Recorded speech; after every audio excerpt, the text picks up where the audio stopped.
Oh, this is gonna be epic. You don't know what you're in for, guys. Hello, everybody, and welcome to the 78th episode of the most downloaded Nuggets podcast in the world, hosted by Miroslav. Welcome to the DNVR Nuggets' Serbian Corner. My name, as I mentioned just now, is Miroslav Chuk, and it is a Serbian New Year's Eve. In fact, by the time this show ends, it will be the Serbian New Year, so expect gunshots and fireworks during the show, and how many shows can offer that? It will also be the first American live show ever hosted from Serbia and Japan simultaneously, but more on that in a few minutes. First, a quick recap of what we've seen from the Nuggets and the NBA at large in the week behind us. It started with a lousy Pistons coming to Ball Arena, so naturally, Nikola Jokic took only 3 shots in the game, played for 25 minutes, recorded 16 assists and 5 blocks. No big deal. It was also a get-right game for Jamal. He finished with the season's best 37 points. So he maintained Monty Williams' incredible dollar per win value. He is now on pace to earn $1,914,585.37 for every win he gets with the Pistons. What a deal. On Tuesday, we've learned that the Basketball Association of Serbia has polled basketball media members to select the best Serbian basketball player for 2023. It was the least surprising thing that the member of FIBA World Cup's first team, Bogdan Bogdanovic, got the most votes, followed by Nikola Jokic, and then 2 more heroes from the Philippines, Aleksa Avramovic and Borisa Simanic, who lost a kidney after injuries sustained in the World Cup. For the people who thought I was joking when creating a list of the greatest Serbian players of all time according to Miroslav points, this was a surprise. Still, in Serbia, even today, the national team's success is above every and any league in the world, including the NBA. But even with that in mind, there are 2 reasons, in my opinion, why this voting had to end up like this. The Serbian Basketball Association would get a lot of backlash if Nikola was voted the best after skipping the World Cup, where the team played tremendously and won the silver medal, and some of the guys that did sacrifice their summers to play at the World Cup maybe would feel disappointed with that kind of decision, however logical it would be. In my mind, this was a win-win situation, since Nikola, I'm pretty sure, doesn't care about such individual accolades, and Bogdan Bogdanovic won recognition for a wonderful summer performance. Later that night, there was a game between the Lakers and the Raptors. The Lakers won the game thanks to 23 free throws in the 4th quarter versus 2 that the Raptors had. Toronto's coach, Darko Rajakovic, who was born in 1979 in Čačak, Serbia. Wow, I was born in 1979 too. It was such a good year for basketball minds.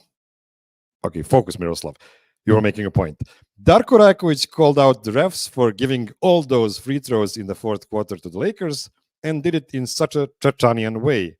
Told the refs to tell him next time the Lakers have to win so he could spare his team from traveling across the continent to Los Angeles. Darko said that everybody outside of the Lakers fan base thought, and he formulated it perfectly. I hope the Raptors owners will pay for his $25,000 fine.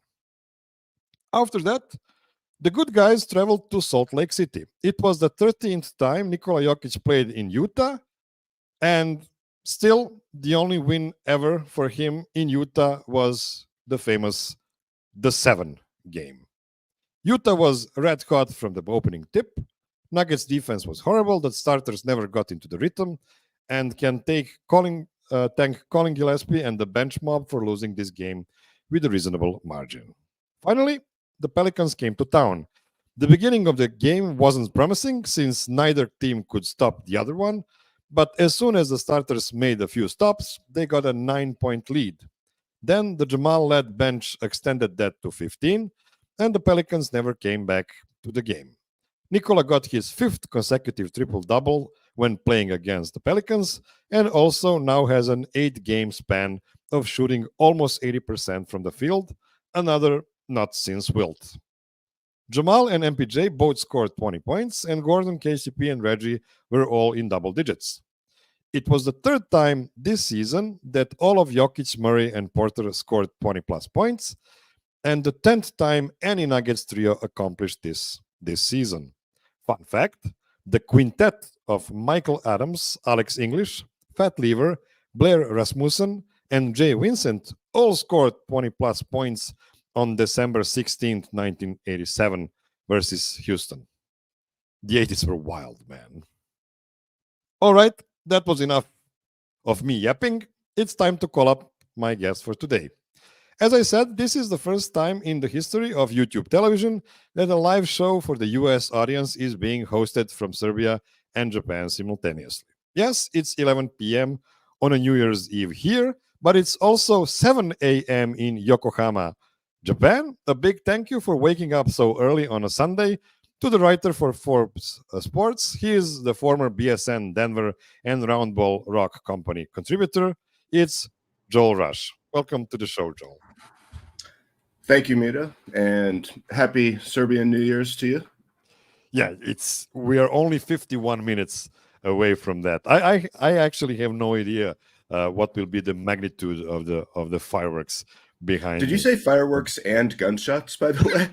Yeah, it was kind of a joke, but not really. When I was a kid, I used to live in a part of the city where there were a lot of former military people living, and these guys had a lot of weapons in their houses. So when there's New Year's, there was a lot of gunshots in celebration. So they're just shooting up into the sky? Yeah. Okay. It was. So I'm glad it's not safe. Violent gunshots. Yeah. It was pretty safe. I wouldn't say completely safe, but pretty safe. Yeah. So, Joel, you're an English teacher in Japan. Yes. And you're also a writer for Forbes covering the Nuggets. Right. Describe to me your usual working day. How do you organize your business hours? Let's call it like that. Well, to be quite honest, I am a teacher as my main job, but my schedule of late has not been super busy. So my day tends to kind of organize itself because I have enough free time in between classes that it's fairly easy for me to work in time for watching games or writing or things like that. So it's not too much of a challenge on that front. Yeah. So Denver, Belgrade, and Tokyo are three cities that are perfectly separated by 8 hours around the globe. So it's like a three-phase electrical motor, like 1/3 of a full circle between them. And I have to say, it's pretty difficult to watch Nuggets games live here in Serbia. It's a lot easier for you in Japan, right? I believe so. I just because of the way my schedule is structured right now, I happen to have a fair amount of mornings off, and most of the games tend to start at and daylight savings impacts this a little bit, but 9 or 10 or 11 in the morning is probably the most frequent starting time for games that I watch the Nuggets games. So, that's pretty manageable for me. I don't have to do the 2 o'clock in the morning or 4 o'clock in the morning stuff very often like you guys do, if I understand correctly. Yeah, I actually watched the game live this morning or last morning at 4 a.m. And that's actually the perfect time for me because I can actually get some sleep before the game. The 2 a.m. starts are brutal. That's my least favorite ones.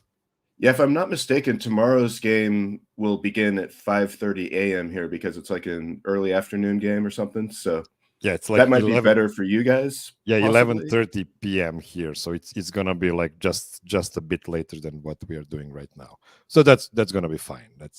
I'm gonna enjoy that one. Yeah, that gives me 2 mornings of waking up early for the Nuggets, but that's fine. I don't have to do it nearly as much as you guys do. This is an unpopular question to ask because of the time frame, but did you enjoy covering the Nuggets during the pandemic?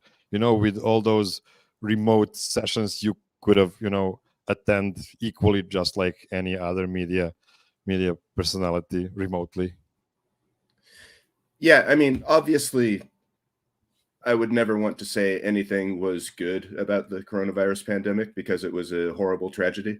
And, I don't want to make light of that at all. But for me, selfishly, it was actually a silver lining of it was that it gave me access that I had never had before as, someone covering the Nuggets because everything went to Zoom. And I really do think the NBA kind of made a misstep by completely eliminating the Zoom media sessions because, I'm American, so like it's nothing as special for me. I mean, it's special for me personally, but there's plenty of Americans covering the Nuggets, almost all of them, right? Who are in the media room. But when you look at all the people who are covering the Nuggets, and I'm forgetting his name now, but one very prominent Serbian reporter was always in the sessions. Yeah, I believe And it's then, Alexander Žigić of RTS. oh yeah, thank you. Yes. And then from Argentina, I believe, and Yes. at that time Facu was on the team, so some Spanish language reporters were getting in the mix, and like I thought it was a good thing for the NBA in general just to kind of crack open the access a little bit, even to having more international access to these sessions. I know it was annoying as hell for the players and probably the Nuggets PR team and stuff like that to have to the technical difficulties of the Zoom sessions and all that stuff. But I do think it was a positive for the NBA just to kind of go beyond its usual limits of only having the media in the room. So yeah, when they finally X'd out all the Zoom stuff, I was a little disappointed personally, but I get it. Like it's a pain in the ass for them. I'm sorry if I. No, I agree with you. I actually think that it would be a smart thing to leave it at least like have it once every 2 weeks or something like that. Just one Zoom like session. very Just occasionally, open it a bit. Would be cool, I think. But yeah, don't feel bad about remembering fondly those days professionally wise, because I would never be a podcaster if there wasn't the pandemic, and I was locked in my home, and so we were the DNVR guys running out of topics to talk about while the NBA was suspended indefinitely. So they figured, let's give this crazy person a chance to speak into the void, and 3 years later here I am. So okay, let's start with the game last night, or in your case last noon. What was your biggest takeaway from the Pelicans game? Well, basically that when Nikola Jokic puts his mind to it, he can do whatever he wants to. I mean, it was a good reminder, after the Utah game, where sometimes it's really hard to get into the mindset of these Nuggets, I think. Was that something where they just, excuse me, were not taking that game seriously? Was that something where they just couldn't execute? It's hard to know where do you attribute the flaws of that performance. But when they're keyed in, when Jokic is keyed in especially, they can basically execute at will. And, especially also when you get such balanced scoring. I believe Jokic had 27, Murray and MPJ both had 20, and AG 15, KCP 11, and Reggie 12. So you got like 6 guys all in double figures, when they're keyed in and they're locked in and they're playing together as a team like that, then they can beat anybody. And most teams probably they can beat them with not ease necessarily, but with pretty unwavering confidence, I guess. So I'm guessing you're not watching every Pelicans game, but no, they did win 8 games on the road in a row before this Nuggets game. Are the Nuggets a bad matchup for them, or do you think they actually suck when you see their key guys? next to their brilliant role players. Yeah, I definitely do not think the Pelicans suck. I think they are a good team with some obviously extremely talented players, but I feel like they're somehow incomplete. And you're right. I haven't watched every Pelicans game. I've seen a few, but to me, it feels like maybe their biggest problem is like they lack two-way guys. Like, you got Herb Jones, who's kind of a zero on offense, but is a great defender. And then you got Brandon Ingram, who's kind of the opposite, right? And CJ McCollum. Like, those guys are pretty potent offensive threats, but they're not going to be doing as much on the defensive end. So I feel like, they don't have KCP and they don't have Aaron Gordon and they don't have, those types of. I think they need to surround Zion, assuming they keep him, which I think they will, with some different talent that has a little more two-way capability. But I don't think they're a bad team.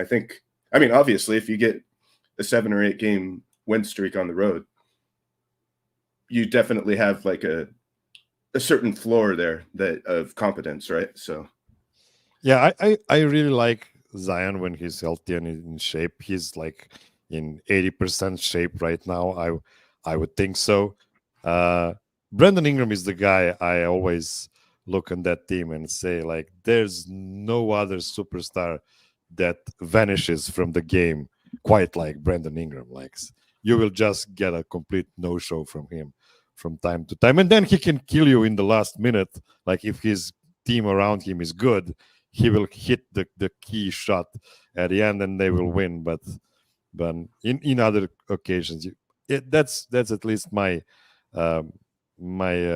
impression of him based on very limited number of New Orleans games I've been watching. Okay, let's take first short break and then we'll come back with some Jamal Murray talk.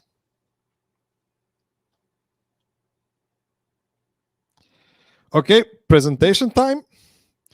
So Jamal Murray's shooting versus rest this season, and this is not an original idea. I believe that Chris Marlowe mentioned this on one of the previous games. I believe it was the last back-to-back game the Nuggets had.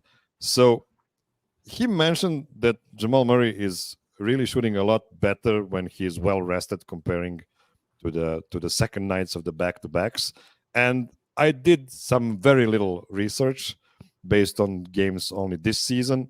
And what I discovered is that his second night of a back-to-back games, he has shot only 36.7% from the field and 24% for 3 points on 5 occasions. Then if you get 1 day of rest, he is shooting 48% from the field and 45% for 3 points on 11 games. And then the next one is on 2 days rest, 53% field goals and 48% 3-point percentage in 7 games. So is there anything else to point out here, not based on the few games this season, but for the Jamal's career you've been following very closely outside of Jamal's conditioning? In the playoffs, there are no back-to-backs. Maybe it's not only the brightest lights that bring out the best in him. What do you think? Well, if I can reveal a little of how the sausage is made, you sent me these stats before the show, so I had a chance to look at them. I've never seen such stats for like on average for NBA players or other specific players. So my first impression was maybe Jamal is probably typical in his percentages increasing with more rest incrementally from 36 to 47 to 52. And that maybe Jokic is actually the outlier by, going from 63 with no rest to 54 with 1 day rest and 69 with like, I would guess it's probably more atypical of Jokic. And I would guess most NBA players probably follow a pattern more similar to Jamal. So, and that's just a guess. I haven't, like I said, I haven't seen the actual numbers on that, but I did try to follow that up by just looking at Jamal's career record versus teams that are over 500 versus under 500.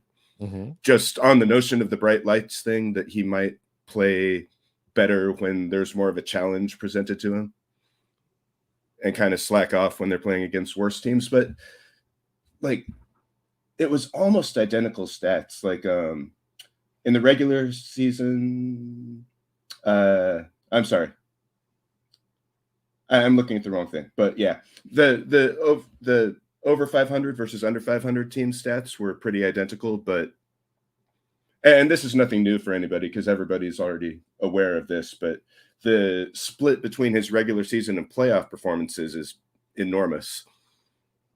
He jumps from 17 points a game to 25 points a game. And, you know, assists and rebounds follow. But my favorite comment on that by Nikola Jokic is, of course he makes more points, he plays more minutes. Like for Nikola, everything is linear. We play more minutes, so of course we have more points per game in the playoffs. Of course, that doesn't translate to other players. So Nikola is probably and I think, you know, a couple more minutes would not account for the huge jump in scoring that we see from him in the playoffs. But I think it probably really is a bright lights thing. And I think also, you know, another factor could be like he still might not be 100%. Mm-hmm. I mean, that ACL injury was no joke, right? And it took him a long time last season to kind of ramp up into form, but then last season went super long because they won the finals. So, you know, maybe just he's still rounding into playoff form, you know, and he might not be pushing himself quite as hard because he might be keeping something in the tank for later. So he's definitely keeping something in the tank, and he's doing that every season. Yeah, it's just and rightfully just so. The way. I mean, if the result of that is peak performance in the playoffs, then that's the right strategy to pursue. Yeah, I've said this before. I don't think Jamal is the biggest worker on the team. He just isn't. Regular season exposes that more than playoffs because there are no back-to-backs. But I also believe he ramps his conditioning up for the playoffs. And let me tell you, that's fine. Some of the best players in history were famous for not being the biggest gym rats. In Serbia, we speak fondly of legends like Vlade Divac and Žarko Paspalj, who briefly played for the San Antonio Spurs and Atlanta Hawks. And everybody knew they were smokers. You can hear similar stories about a guy who is still lighting it up in EuroLeague, Miloš Teodosic. He is not a guy that prefers, you know, workouts between the games. To summarize, Jamal frustrates me a lot, but I still love him and know there are no championship nuggets without him. So it's just a little game I like to play about him. I guess I still have the hope for him to become more consistent later in his career. But as people say, if it looks like a duck and quacks like a duck, maybe it is a duck. So maybe we shouldn't push him in that direction.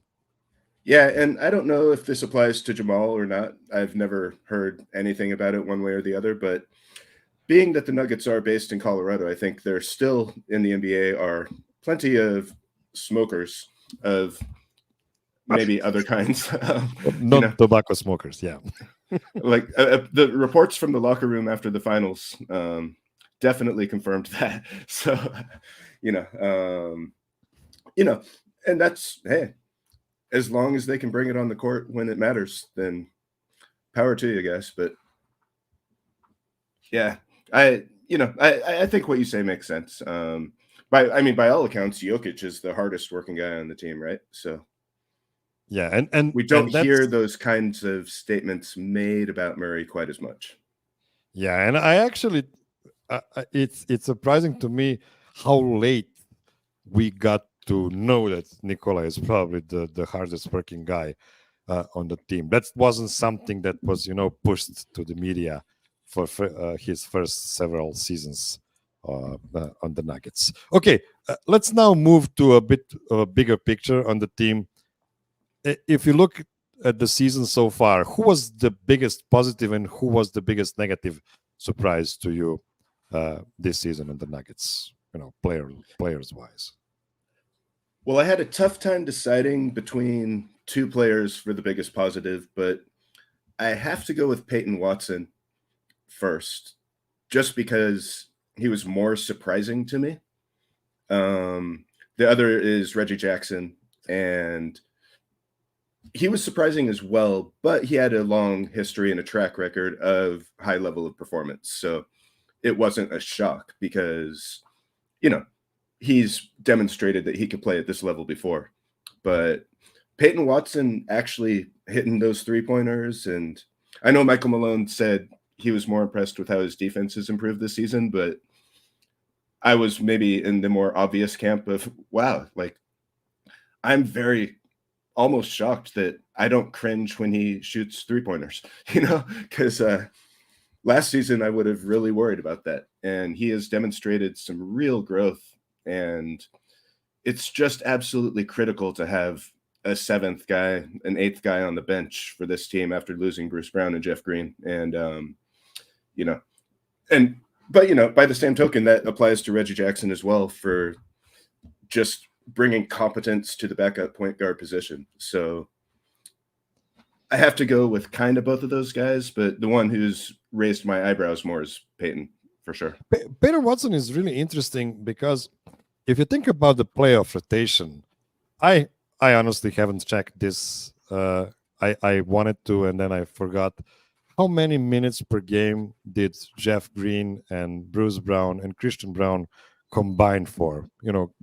Minutes per game in the playoffs, because that's probably similar to what the bench guys will get these upcoming playoffs as well. So it's just the matter of minutes allocation between the 2 or 3 guys, probably not more than 3 guys for the playoffs. And I have to say, I'm actually right now thinking that Peyton Watson might play the most out of the 3 guys of the bench, according to what we are seeing right now. Now, of course, that might change.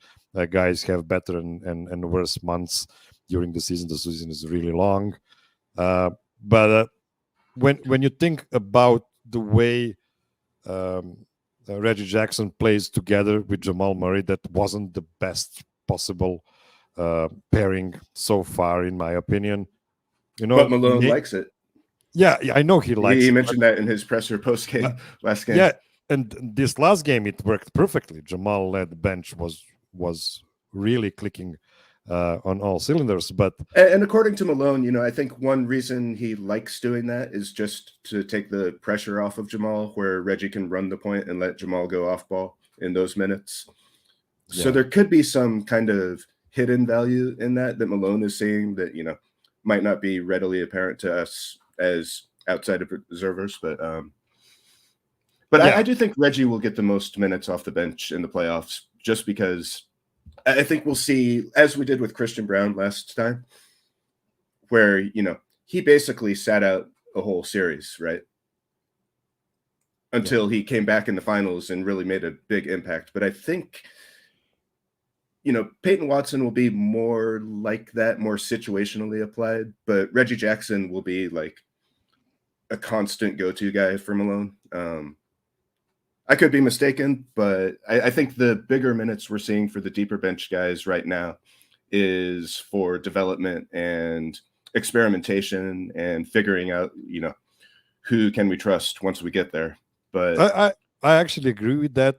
The only thing that kind of bothers me is I believe Bruce Brown played something like 26, 28 minutes per game in the playoffs last year.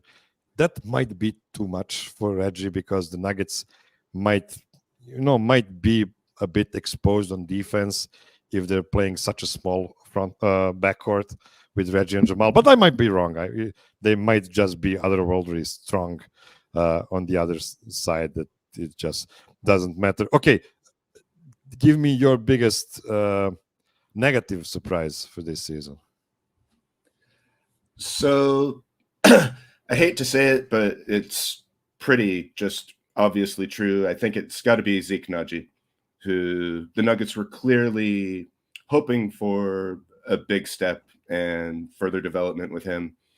And it just seems like that's not quite happening. And the amount of games and playing time that DeAndre Jordan has gotten this season is basically all the confirming evidence of that we need to know, right? Like, I think it definitely would be the front office's preference and the coaching staff's preference if Zeke Naji was able to, competently handle all those backup center minutes, because he's, ostensibly part of the future, whereas DeAndre Jordan, his clock is ticking, right? So, Naji is an investment that they want to pay off, but he just hasn't been able to do it. And yeah, I think it would not surprise me at all if he got traded this summer. And, the extension with the poison pill and all of that, like when he was first signed to that extension, I thought it sounded like a good deal, but we'll see what happens with it. But yeah, I think just him not really panning out in the way that the Nuggets had hoped has probably got to be the biggest, disappointment. Yeah, and also not having Vlatko Tantar as an alternative to him also didn't That's a help great there. point. A lot of pressure was put on Zeke to pan out, and he just didn't so far. Yeah, it's almost easy to forget about Vlatko since he's been out of the picture so long now. But that is a very good point that, he at least could come in and play some competent minutes when his number got called. Okay, just short on another guy that had an interesting season so far, Christian Brown. How would you compare his game to last season's regular season and then against the playoffs as well?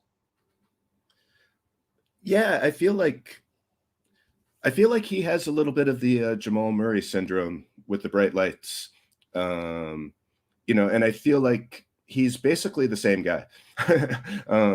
And looking at the statistics, his scoring is up a little bit, his 3-point percentage is up, but his 2-point percentage is down. But basically it all comes out in the wash about equally. And so there's a little disappointment to me there, just because I was expecting less of a sophomore slump and more of a next, step forward. And I think that that's still in the future for him, probably.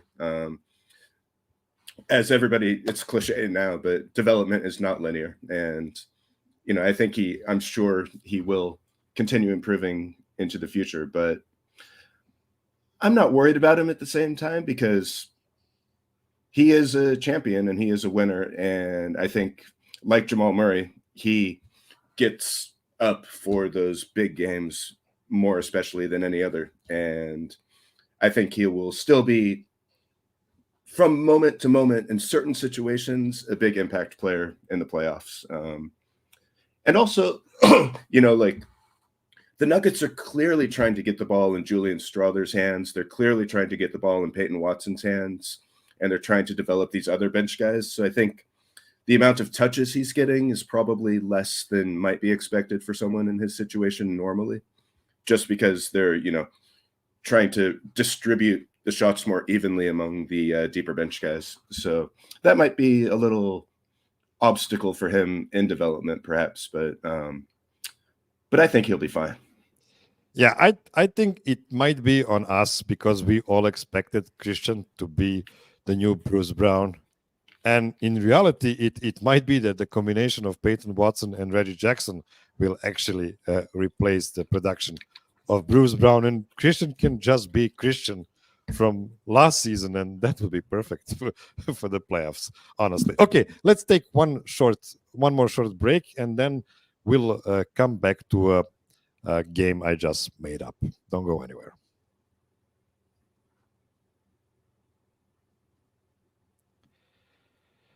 Okay, the name of the game is What's His Word, or one word game. Use one word to describe the season so far for the following players. Let's start with the big guy, Nikola Jokic. What would be his word for this season? The word I chose for Jokic was bedrock. because he is the foundation of everything, and that's always true. It's hard to come up with new words for Jokic because he just crushes all the superlatives all the time, right? But I think the most important thing is the thing that Malone always talks about, as he did in the last presser. Like, he's always there every game, doing it again and again with such consistency, and that provides just such a high floor and foundation for the Nuggets to have success. Yeah, actually, my kids are gonna love this because they're huge fans of Minecraft, and in Minecraft, you have Bedrock as the the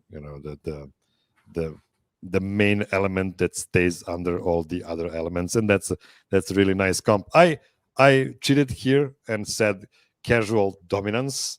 It's not one word; it's two words, but it really is what I feel like. Like, he dominated hard when he wanted, and then he took his foot off the gas in certain games and allowed his teammates to shine. And of course, he wasn't perfect in all of the games. He had some games where he was more casual than dominant, but that's why I went that way. Okay, Jamal Murray. I think a 2-word phrase is yeah. acceptable, by the way. Yeah. Okay. I'm allowing for you to cheat too. Jamal Murray. I'm not trying to be too fancy here, but I put oscillatory, like an oscillating fan, just because he is a little up and down. The consistency that is there with Jokic is not necessarily there with him, as we discussed earlier, right? Yeah. But yeah, his peaks make it, right? Like we saw in the last game, like he can just hit tough shot after tough shot when that time comes in the game, and he knows he needs to, step up. So oscillatory, but trending towards the higher peak of performance and sometimes dipping down.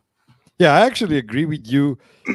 I actually believe that this is the best Jamal's season so far, and it's not really close. I think he's so much better as a playmaker. You remember the days when we were all screaming, "Why can't Jokic get the ball on the low block ever?" And now that's not even a question anymore. And definitely it's a stronger not start to the season than we've seen, right? Yeah. But yeah, oscillatory is a really great word. I'm not gonna input anything from me because I really like your word here. Okay, let's go now to Michael Porter Jr. Okay, I put impressive, and I mean this in a variety of ways. You mentioned Jamal's playmaking improving, but like that pass from like behind the half court line, the underhand scoop lead pass to Jokic, where did that come from? Like, we never saw anything like that from Michael Porter before, right? And his playmaking, even though it's not totally reflected in his assist numbers, but he's clearly being more mindful of. There's a play that I clipped, I think it was the last game, where I think maybe Christian Brown had kind of drived and kicked, and Michael Porter got it on the arc, and then he dished it to the corner to, I think, Reggie Jackson, who missed the three. And then I think it was Jokic who got the rebound, and Michael cut in and he was able to get the layup. But that's right.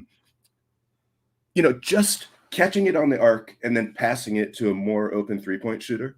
His decision making and his playmaking has gotten so much better, and his unselfishness has gotten so much better.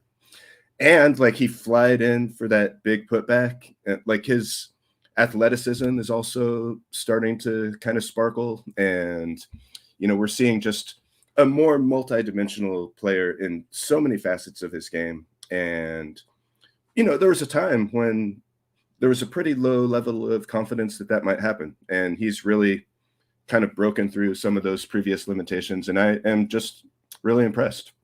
I remember the old qualifications of Michael's game, that he's only elite at shooting and nothing else. He doesn't contribute to the team in other ways. First of all, shooting was always the biggest strength in basketball. I mean, that's the point of the game, and his his influence on the geometry of the court because of being such a great shooter, but not only a great shooter, but also a huge shooting threat that absolutely uh, melts the defenses and spreads them all over the court. But then, as you said, we got some great strides from him playmaking wise, and he's really, really good at being an isolation defender, and he's getting better at being a team defender. And I just mentioned 4 huge things about his game that makes him a really, really great playoff player. So there's no worries for me. And there. what was your word for him, by the way?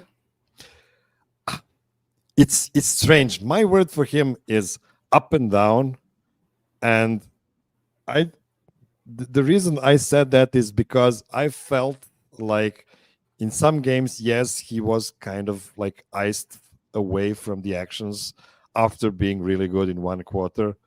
But also, I kind of think that he maybe should have been more assertive in those games. I mean, I play basketball recreationally every week with my guys.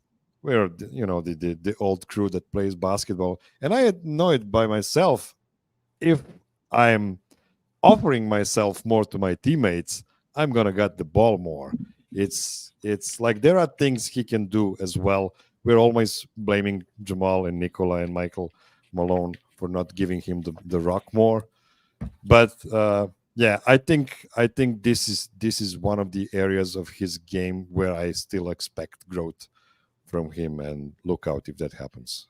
And going back to impressive, that might be the actually most impressive thing about Michael Porter's growth is just how much of a loyal trooper he's been, and just taking everything in stride. And of course he would like more touches.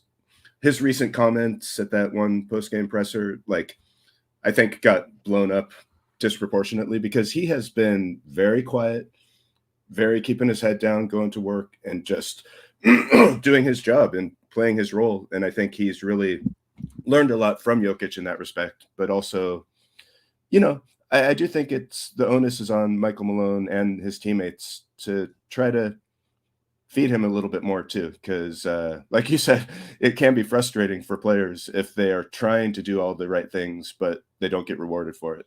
Oh, this is a great comment from 5555-ish. For MPJ, he'd also say Iron Man. He's the only player that hasn't missed a single game this season, which is like, oh, is that right? I had not yeah, that's caught right. that stat. Wow. Yeah, excellent observation. Okay, next guy, Aaron Gordon. My word for him was bully, because he just, I think, is using, I mean, for one thing, I think he's gotten bigger since joining the Nuggets. Like, you look at these pictures of him when he was back in Orlando, and he was pretty svelte, right? Like, he looks like a bodybuilder now.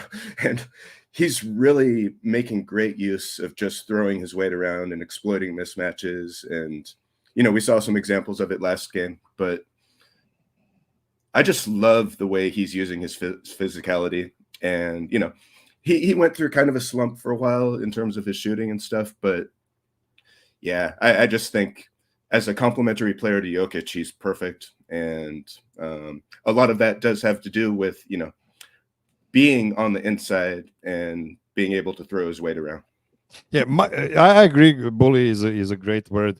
My word for AG is emotional season. I feel like he's the emotional um, the spirit of this team and emotional leader. And when he's feeling great, the Nuggets are just awesome.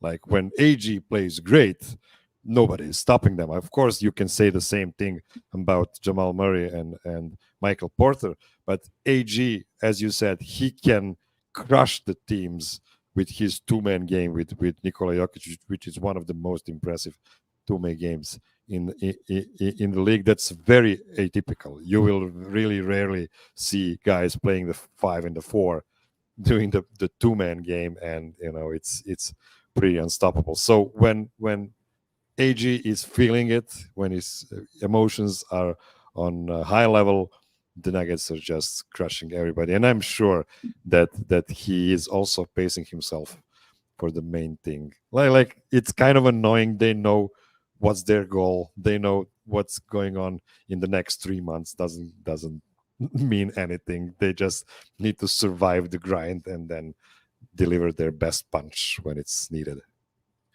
Yeah, on that front, excuse me, it's going to be very interesting to see how they handle this next really difficult stretch of games because, January is a time when a lot of NBA players kind of take off, right? But this is a time that's going to be pretty critical for maintaining a top spot in the standings and, like they did last season, kind of securing their foothold going into the All-Star break.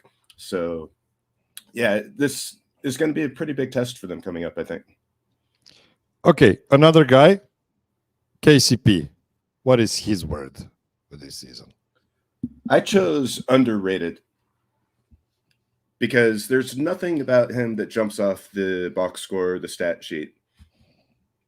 But, the Nuggets campaigning for him to make all defense is well placed. I think, he has really, even as a pretty great defender through last season and the playoffs, like he really has, I think, even stepped up his defense to a higher level this year and is not really getting buzz around the Nuggets fans know it, but around the NBA, I think he's not getting the kind of recognition he should deserve for that. Yeah, I agree with you. And I actually hope he stays underrated because his contract expires this summer. He will have his player option after that he'll probably decline. And hopefully no other team will offer him like $25 million and take him away from the Nuggets. I believe the Nuggets would be happy to pay him $20 million for another couple of seasons on the team and to just save this great core. Yeah, I agree with your word. Underrated is perfect. Okay, Peyton Watson. Blossoming is the word I chose for him, and we already kind of discussed him. But that speaks to last year. He was pretty much a purely defensive guy. Now he has an offensive game that is expanding, and it's great to see. Blossoming is a great word. You can see that you're a writer. I would never come up with such a nice word. My word for Peyton was surprising. I mean, I'm guessing that he's surprising. Like he's not surprising people who were crazy about him based on very little information we've had. And there were some other people inside the organizations who obviously knew much more than we did, being so impressed with him and believing that he will be this good, this fast. So yes, it was a big surprise to me, and it's of course a wonderful surprise I was hoping for, but I was kind of doubting, to be honest, because I was like, "Oh man, we are just over the top with the Peyton Watson hype." I mean, Nuggets fans will do this. Like they will hype up Ishmael Kamagate like the next guy that will battle Wembanyama in the NBA. And the reality is, he is already on his third team in Europe this season, and he's probably not coming to the NBA. So yeah, this is why it was surprising, and it's a wonderful surprise. Christian Braun. The word I chose for him was trooper. As in, like I said before about Michael Porter Jr., I think he's being a good soldier and just, blue collar, going to work and accepting his role and just doing it. And like I said before, I feel like maybe even if his performance is kind of flatlined for now, I'm not worried about that. And I think just continuing to stay in that mode will ultimately pay off for him. Yeah, my word for him is a negative one. It's clumsy. Hmm. Like they did push him into doing a lot more on offense than what he did last season to try to up his game, to try to build him up, which is a great idea. And if you think about it, the Nuggets are on pace to win, like, I don't know how many, 55, 56 wins right now, even with playing some young guys and giving them opportunities to develop, which is kind of crazy if you think about it. It's like it's something that the teams like Detroit are supposed to do and build up their talent, young talent. But yeah, he did And at the same do. time, losing Bruce Brown was a much bigger loss than I think people appreciated. Yeah, So for yeah, those guys to be replacing those minutes speaks even more to that, I think. yeah, that's right. I think the best chance for the Nuggets to replace Bruce Brown, the best chance of theirs realistically in these playoffs, is for the starters to be even better than last year. And that's probably the biggest gap they can get there. And whatever they get from P Watt and what they get from Reggie and Christian, that will be just gravy on top of that. Okay, last guy, Reggie Jackson. The word I chose was the same one you chose for Peyton Watson, and that is surprising. And, like I said before, it shouldn't be too shocking because he has a track record of a high level of performance in the past, but we just didn't see it at all last season. So for him to be actually delivering a fairly high level of competence has been huge for the Nuggets this year. And it's really not something that I was expecting. Yeah, my word for Reggie is homecoming. It Hmm. might be a bit pretentious to call this a homecoming season for him, but he's been really good.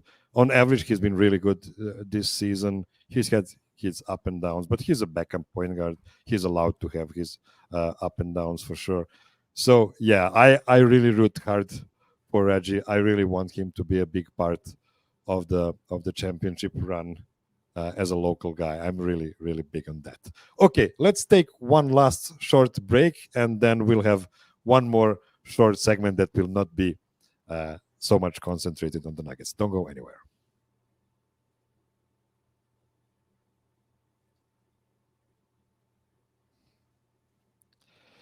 Okay, before we go, I have several non-Nugget questions for you.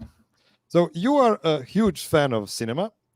So give me your favorite 5 comedies and 5 favorite non-comedies. I had to do it like this because I'm a great fan of comedy as an uh, uh, art, how do you call it? Uh, um, kind of art, like comedies of all kinds, not only on the movies. So this is why I'm forcing you to choose some comedies as well. Well, this one was maybe the hardest one for me to limit to only five. Um, but I went with The Jerk, Airplane, This is Spinal Tap, Planes, Trains, and Automobiles, and Being John Malkovich. And I have a Excellent. list of like 10 or 15 more movies that I that got honorable mention, but I know we're short on time, so I won't try to ramble through all those. Yeah, Airplanes is a great choice. I mean all of the movies are great choices, but Airplane is like a movie I like to watch at least once a year. Maybe not so much the second one, but the first one was awesome. Okay, let's go to the other genres. Okay, well, I kind of cheated on my first answer here because I can never decide between the two, but Okay, Star Wars, which means Episode 4: A New Hope, but I yeah, just call it Star Wars because that was the original title that's because right. I'm a nerd. But and Empire Strikes Back together Mhm. collectively That's fair. is my favorite movie. Then 2001: A Space Odyssey, Mhm. Seven Samurai, Apocalypse Now, and another cheat here, but for my fifth, I couldn't choose between Taxi Driver or Unforgiven. When you say 2001 Space Odyssey, one thing I always think about Stanley Kubrick is the how wide is his opus of films he's made. Like he never, I mean, he did have like the anti-war trilogy. You can say all of those movies move in the same direction. But if you think about it, he's made comedies, he's made horror movies, he's made romances, he's made science fictions. So it's really crazy how wide his spectrum was.